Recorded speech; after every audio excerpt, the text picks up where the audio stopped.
Assalamualaikum. Oke, selamat datang semuanya di pembahasan kita kali ini.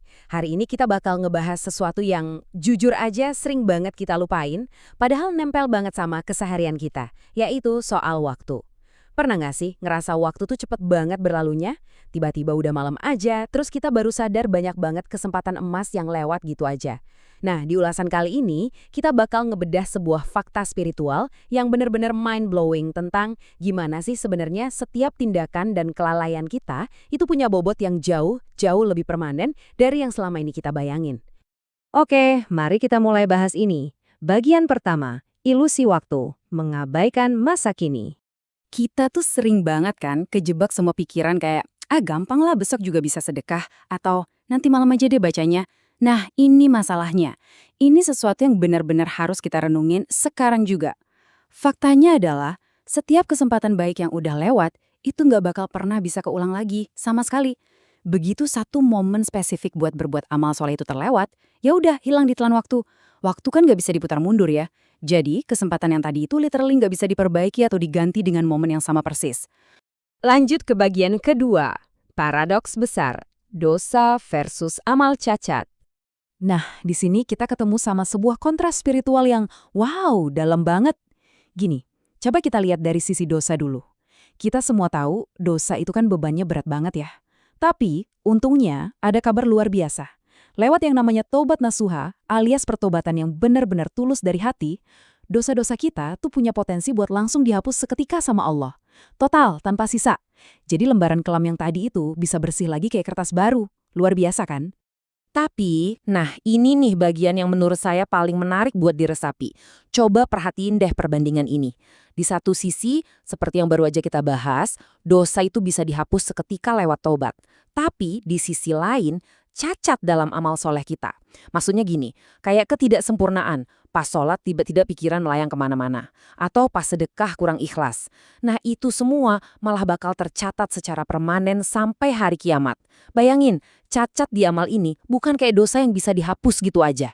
Ini ibarat tinta permanen di raport kita yang nunjukin kualitas asli ibadah kita. Jujur aja, ini realitas yang berat banget dan bikin merinding kalau dipikir-pikir lagi. Hal ini ngebawa kita ke bagian ketiga, kesadaran hakiki, penyesalan di hari kiamat. Terus apa sih ujung dari catatan permanen tadi? Coba kita maju sedikit ke hari di mana semua ini akan dipertanggungjawabkan. Disinilah ada firman Allah. Mari kita resapi sebentar ayat suci ini, biar maknanya benar-benar nancep di hati kita. Kalau diterjemahkan, maknanya itu kurang lebih gini. Pada hari itu sadarlah manusia, tetapi tidak berguna lagi baginya kesadaran itu. Dia berkata, alangkah baiknya sekiranya dahulu aku mengerjakan kebajikan untuk hidupku ini. Coba deh kita cerna baik-baik kalimat ini. Gambaran penyesalan di sini benar-benar hancur banget rasanya. Kenapa coba? Karena pas hari itu tiba, manusia akhirnya sadar, sesadar-sadarnya soal waktu yang udah dia buang-buang. Dia sadar ibadahnya dulu asal-asalan. Tapi sayangnya, kesadaran yang super berharga ini datangnya udah telat. Udah nggak ada gunanya sama sekali. Sekarang coba deh, kita pause bentar. Saya pengen ngajak teman-teman buat nanya ke diri sendiri. Coba refleksikan ini di dalam hati. Apakah kita nanti ikutan jadi bagian dari orang-orang yang nangis, nyesalin kesempatan yang lewat, pas kita ngelihat sendiri catatan permanen amal kita kelak? Kira-kira, ibadah harian yang kita kerjain hari ini, detik ini, udah cukup belum sih buat nyelamatin kita dari penyesalan kayak gitu? Inilah kenapa ibadah harian kita tuh urgensinya tinggi banget teman-teman. Jadi apa yang bisa kita lakuin? Masuk ke bagian keempat, jalan ke depan. Memaksimalkan ibadah. Jadi poin krusialnya adalah ngadepin realitas tadi emang berat, tapi mumpung kita masih dikasih napas hari ini, kita masih punya kesempatan. Ada 3 langkah actionable yang harus kita lakuin. Pertama, langsung perbaiki kualitas ibadah harian kita sekarang juga. Nggak usah nunggu besok-besok. Kedua, maksimalkan setiap peluang buat beramal, sekecil apapun itu, lakuin dengan segenap hati. Dan ketiga, stop, berhenti nyanyain kesempatan. Sekali lagi, kesempatan itu nggak akan pernah balik lagi. Kalau kita paham dan langsung nerapin 3 poin ini, insya Allah kita bisa ngehindarin yang namanya penyesalan di akhir nanti. Tapi, tentu aja ngelakuin ini semua tuh nggak gampang kalau cuma ngandelin kekuatan kita sendiri kan. Kita butuh banget bimbingan darinya. Lewat materi yang udah kita bedah tadi, yuk kita jadikan poin-poin ini sebagai doa tulus kita bareng-bareng.